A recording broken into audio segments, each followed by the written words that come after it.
गतकाली कंधमाल बालीगुड़ार अष्टम श्रेणी छात्री पिला जन्म करिया प्रसंग में जिलापाल को स्मारकपत्र प्रदान कले कंधमाल एमएलए रवि नारायण बीजेपी 5 जणिया प्रतिनिधि। दोषी विरुद्ध में दृढ़ कार्यानुष्ठान दाबी एवं आगामी दिन में जेपरी एपरी घटना न घटे से नहीं दाबी रखिंट। आसतु शुणा तांकरी मुहर तार आज कौन राज्यपाल देखा टीम आमर 5 जणिया भारतीय जनता पार्टी 5 जणिया टीम जाइलु महामहिम राज्यपाल को आज साक्षात करूँ। जो गतकाली जो घटना कंधमाल बालीगुड़ा अंचल जो आश्रम स्कूल घटना घटी 8 क्लास पाठ पढ़ुवा झील जो प्रकार छुआ जन्म कला से विषय आज लोकलोचन को आसी यहाँ बहुत बड़ दुखर विषय।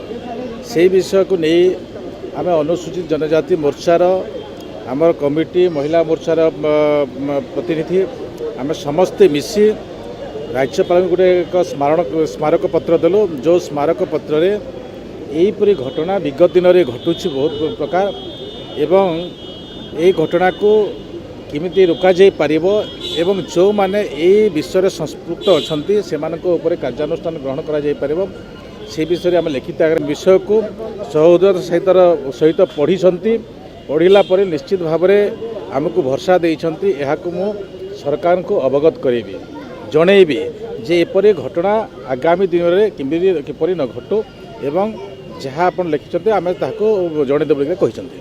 Thanks for watching. अधिक अपडेट पई आम चैनल को लाइक करंतु, शेयर करंतु, सब्सक्राइब करंतु एवं पाखरे थिबा बेल आइकन को क्लिक करंतु।